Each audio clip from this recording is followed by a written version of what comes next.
Hey there, subscribe to my channel, and also press this bell icon so you never miss any new updates, cause whenever we upload new video you will get a notification on your phone. You will hear a young student, Andrew, ringing an employment agency inquiring about their services. First, you have some time to look at questions 1 to 7.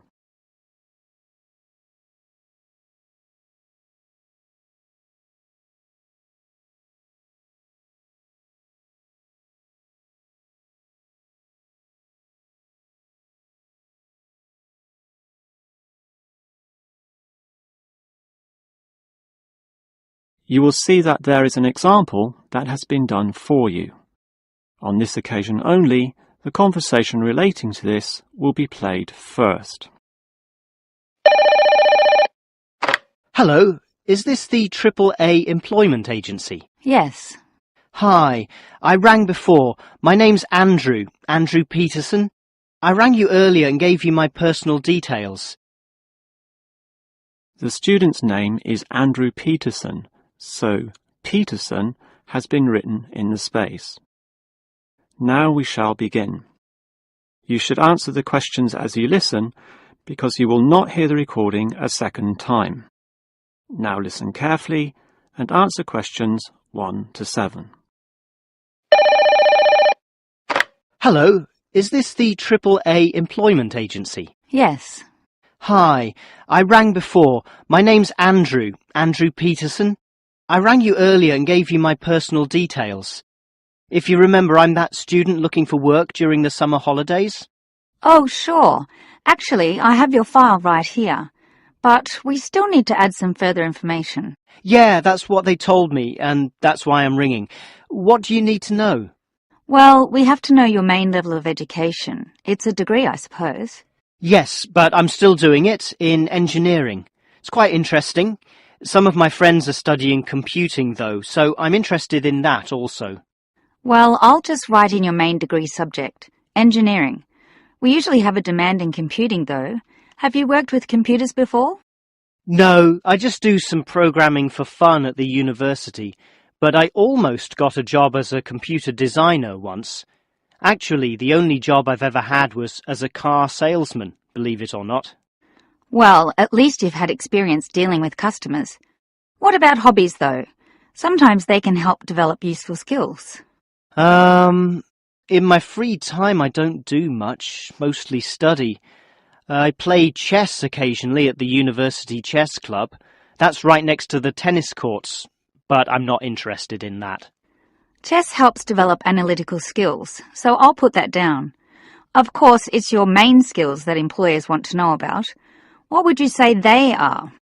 Well, I'm in my 3rd year now, studying electrical machines and generating systems, but I'd say electronics is my best skill, much better than, say, my machine skills, which aren't so good, actually. Okay, machine skills are in demand, but so too are electronic ones. So we might be able to find you a part-time job in that field. But what sort of money do you expect to get? Oh, anything, really. I'd want the standard payment, let's say. What's normal? 1,000 a month? 1,500? I'll just put $1,200, okay? That's fine by me. When can you start? Say, within 2 days? Easily. Actually, less. In fact, just give me a ring and I'll be able to start immediately. Although I admit it'll take me a few days to get used to getting up early in the morning. Okay, that's just about it. Unless you'd like to add anything else which may help with your application? Not really. I ride a motorbike, but that's unimportant. I'm friendly, but every applicant claims that, right? I can speak another language. Ah, that might be useful, depending on the language. Is it Chinese? A Chinese speaker would go down well. Spanish, I'm afraid. You see, I grew up with some friends who came from South America. Okay, I'll write that down, but I don't think it will help that much, sorry to say. Before you hear the rest of the conversation, you have some time to look at questions 8 to 10.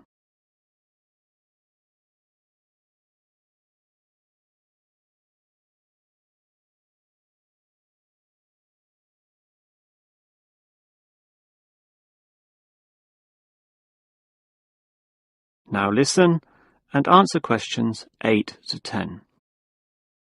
Well, thanks for your help, and hopefully I'll get a job soon. But can I just ask one more question? Sure. What basically are employers looking for when they interview someone? Oh, many things. Being hardworking, diligent, and focused on your job is good. But surprisingly, it often means you can't see the bigger picture or provide suggestions which help the company move forward. That requires thinking for yourself, outside the box, as they say, and being free of the standard ways of approaching tasks. Employers certainly value that. I guess experience must help, though. It depends. If it involved a routine job, one which didn't exercise your mind, it might not mean that much at all. But since companies are basically composed of people, it is important to be able to get along with others. There's no point in hiring someone whom the other employees don't like, right? That just causes problems. In fact, I would say that being friendly and approachable ranks far more highly than your academic qualifications. Okay, and that's all assessed at the interview, right? Yes, and your qualifications, experience, and approach to the job, such as whether you can do different things, work overtime, or do long hours, is needed. But those latter qualities are pretty much standard. What may be more important is based on the fact that things inevitably go wrong. Mistakes are made, and someone's got to fix them in a way that creates the least disturbance. People with demonstrated abilities to do this are certainly regarded highly. I see. That's very interesting. That is the end of section 1. You now have half a minute to check your answers.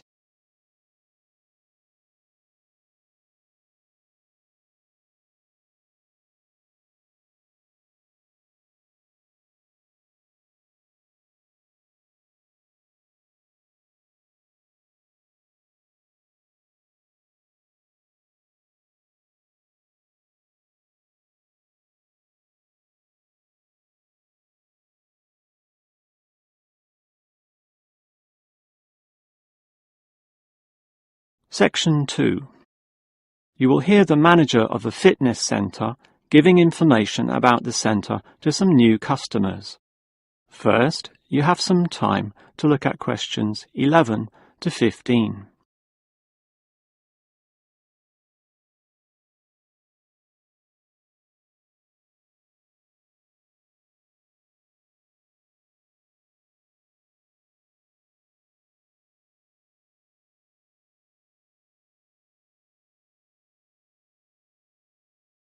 Now listen carefully and answer questions 11 to 15. Hello everyone, and welcome to the Fit for Life Health Centre, a place which, as the name suggests, is not just for short-term solutions, but rather intends to put you on a sensible and achievable footing for the rest of your life. And that's how we're different. For example, we could immediately put you on a harsh exercise program, expecting you to work out every day, but such a plan would see you quickly lose interest. That's why the initial step is a 1.5 hour consultation in which your lifestyle, current situation, and long-term goals are all thoroughly analysed. Now, an important part of this consultation involves analysing what you eat. There's no point exercising here and losing weight, then putting it all back on later. You will need to show self-control and discipline in your diet, and we'll work on that. Similarly, we'll put you on an exercise regime suitable for your level of fitness.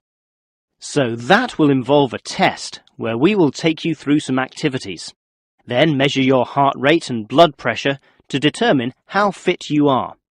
This will be monitored during every subsequent consultation, along with your exercise schedule, and that occurs monthly and not half-yearly, as with many other centres.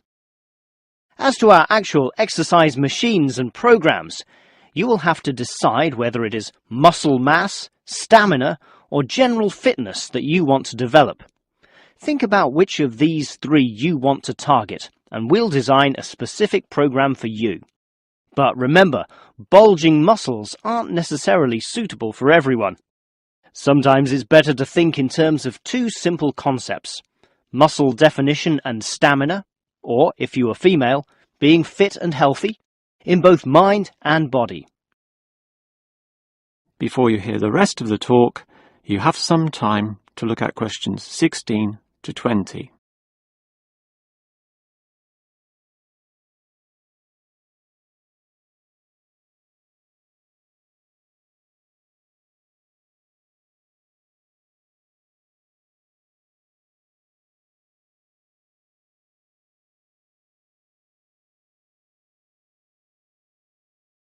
Now listen and answer questions 16 to 20. Now, if you're going to work out at this gym, you'll need to think about your reasons for exercising. So let's consider that in more detail. Muscle mass is certainly popular with the guys, probably seeking to impress the girls. And with muscles comes the confidence to do that, right? Well, for that, you'll need our high-stress weight units, where pumping iron is all the rage. Moving on to other benefits, one of the main ones is beating the tension of life, right? And the longer the exercise is, the greater the rewards in this respect. Thus, playing squash can certainly help, and so can swimming. But what's much better, as every jogger will tell you, is their activity. So we have ample jogging machines and they're always popular. They can provide good fitness too, as can the yoga classes.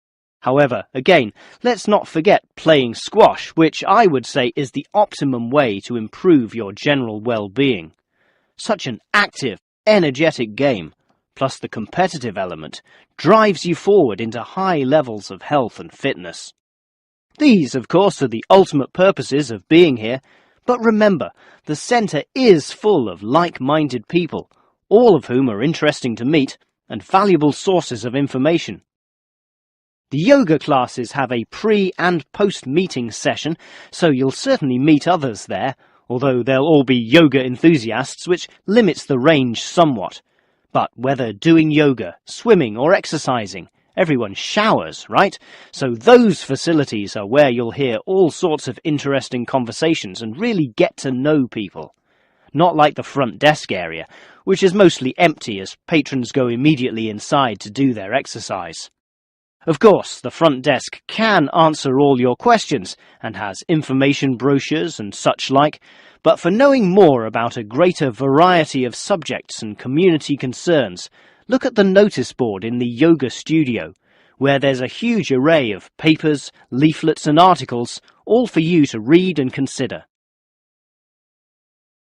That is the end of section 2. You now have half a minute to check your answers.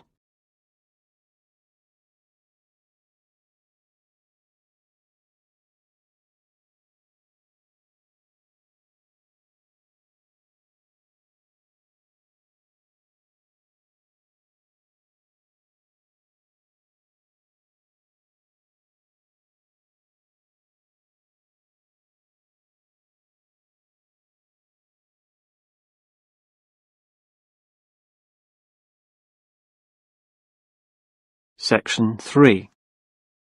You will hear 2 faculty directors talking about which person in their university to promote.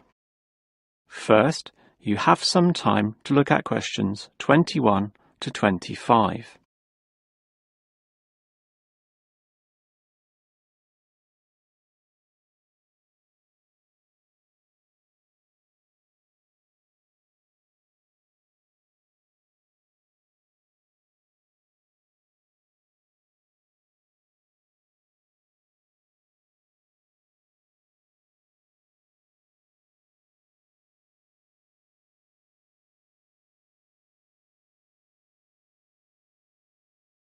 Now listen carefully and answer questions 21 to 25.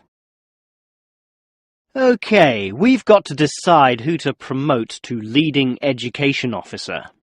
Someone from the arts faculty, I suppose. Well, it can be from any faculty, since the position requires more general skills.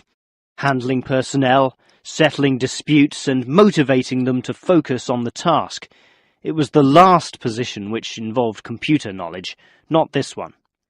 Surely computer knowledge would help. So too would knowledge in the arts. Sure, it would help, but the key criterion is being able to direct the staff appropriately. So it doesn't matter then from which faculty we select our candidates. Not really, But I've already looked at those from computing and rejected them all. Why? They're all too new, lacking in sufficient experience, whereas these ones from the business faculty are long-timers, so we'll take someone from there. I suppose you're right. The arts faculty doesn't present much in the way of suitable candidates either. But we'll still have to train the person, teach the ropes, as they say, and he or she will have to expect to do overtime as needed. Of course, it can get so busy that, if we were open on the weekend, they'd have to work then as well. Just as well we're a Monday to Friday university, right? Right. But are you sure these people will actually want the job? The salary isn't such an improvement on their current ones. I know, but there are benefits. You get overtime rates, a nice place to put your car, as well as additional petrol money if you drive for company purposes, which they'll probably be required to do. But those benefits are quite limited, especially given all the work and responsibility involved. People often don't like that. They prefer the creative freedom of less senior teaching positions. Yeah, I know. But these candidates should realise that if they do this job well, there'll be more promotions down the line. You know how everyone likes having their own office, right? Sure. Well, that would come after a few years, if they're prepared to work hard and grow with the university. Yes, that should attract these people. Before you hear the rest of the conversation, you have some time to look at questions 26 to 30.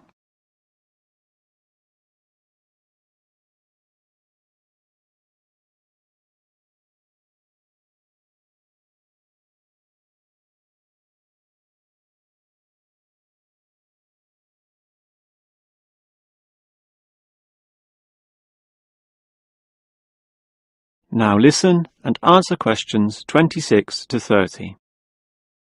Well, that's enough talk about the job. What about the actual candidates? How many do we have? I've narrowed it down to 4. Just using their first names, that's Stephen, Abdul, Lek and Oscar. As you said, there's quite a bit of experience between them, about 34 years in all. What's the exact breakdown of figures? Abdul and Stephen both have 7 years. Lek has 1 more, and Oscar is the most experienced at 12. But who's the most qualified? Stephen and Abdul have an MBA. Oh, sorry, Abdul's got something called a MBP, some foreign thing which translates as Master of Business Practice. I'm not sure what that is, but does he do the job well? Very well, apparently. Better than Lek and Oscar, who hold a degree and some certificates respectively. But we have to think about any drawbacks. You know, possible issues with any of them. I asked the respective deans for feedback, and I found out that Stephen, the younger one, drinks a bit. So he has a problem with alcohol?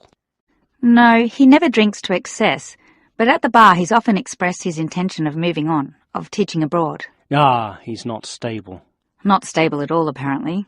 We'll never know for how long he'll hold the job. We need stable personnel, and people without family problems or sick relatives like the last guy we promoted.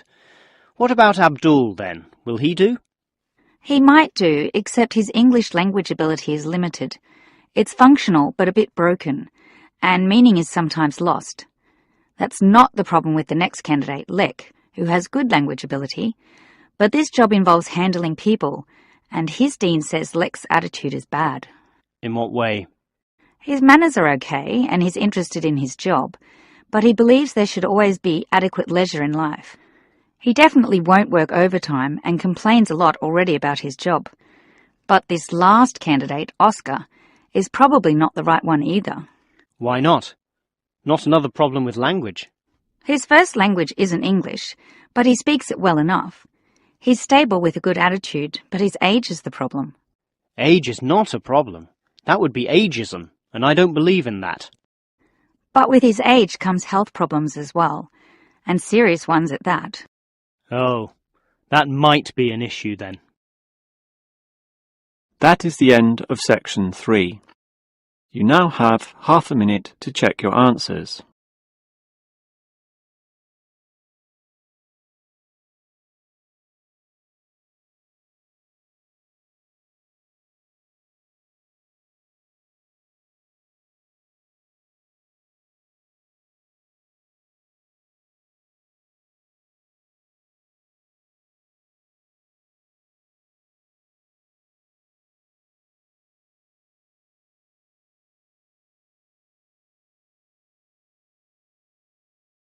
Section 4. You will hear a lecturer talking about caves. First, you have some time to look at questions 31 to 33.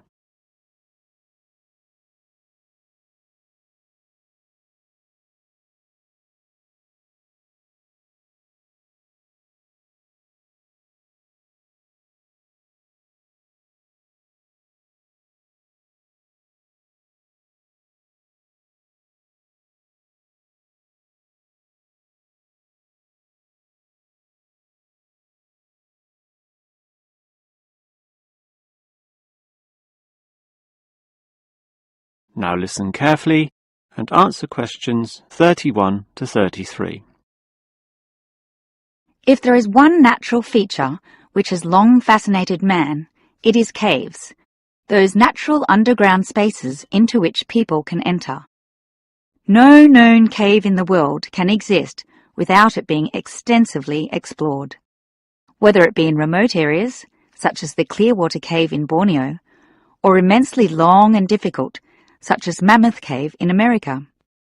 Or perhaps the most challenging, those caves below the water table, full with water, in which case the exploration is known as cave diving. Whatever the case, if the caves are known, as complex and difficult as they usually are, they will be explored. The formal name for the study of caves is speleology, and involves many disciplines such as chemistry, geology, biology, and cartography, or the science of making accurate maps, since the largest caves can be hundreds of kilometres long and highly complicated. If the exploration is just for fun, the activity is known as caving. But with the difficulties and dangers involved, the average caver is often involved with one of these speleological sciences. As for the number of caves in the world, research suggests that only a fraction have been found and documented, mostly in the areas in which caving has long been a popular activity, such as in America, France, or Australia. China, for example, has huge areas of limestone bedrock, prime material for cave formation, and logically must contain among the largest number of caves in the world. Yet only few are documented due to the lack of interest in caving there. Thus, as exploration continues, new caves will be discovered, and it is likely that the numbers could radically change in the future. Before you hear the rest of the lecture, you have some time to look at questions 34 to 40.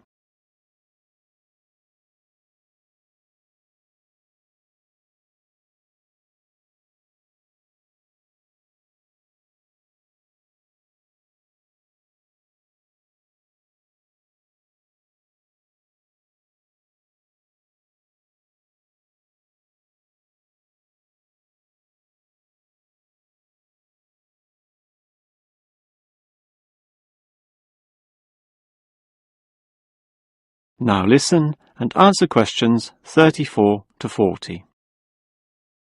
With caves being such mysterious and intriguing places, the obvious question concerns how they form. The most common cause is the effect of slightly acidic water in a process called dissolution. Here, water seeps into the ground and down through rock masses.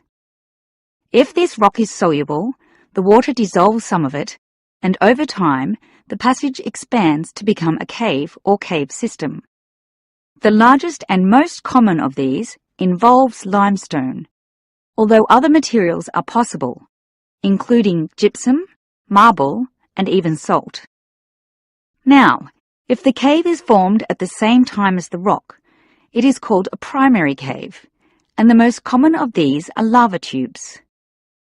When lava from volcanoes flows downhill, the topmost surface cools and solidifies first, leaving the hotter lava to continue to flow beneath. If most of this eventually flows out, a hollow tube is left. The country, Iceland, has some excellent caves of this type, and even far-flung Australia has a few. Finally, there are sea caves, formed from waves pounding into coastal cliffs and eroding into fault lines or softer rock. These caves are usually the shortest, about 50 metres at most, since the erosive action of the waves can only reach a certain distance. However, it is limestone caves which will always be the most interesting. This is due to the presence of limestone formations. As the groundwater seeps downward through the ceiling of the caves, it encounters a different pressure and temperature, causing it to deposit a small amount of its dissolved calcium carbonate. Over time, through the action of millions of drops, this deposition process results in ever-growing masses, known as stalactites, if hanging from the ceiling, or stalagmites, if growing from the floor. Alternatively, the water may flow over a large surface of rock, forming flowstone, and with other sorts of processes, can result in beautiful milky white formations of astonishing complexity.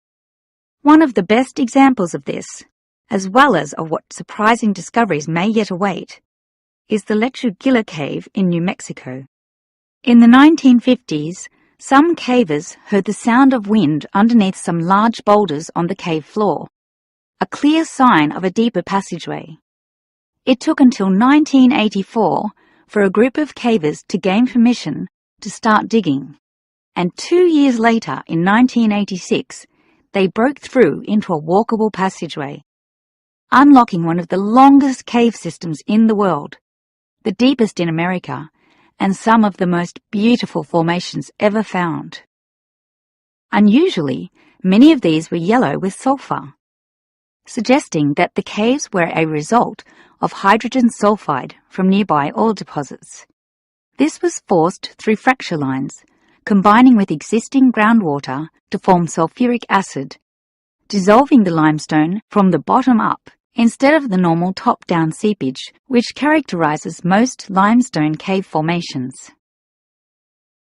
That is the end of section 4. You now have half a minute to check your answers.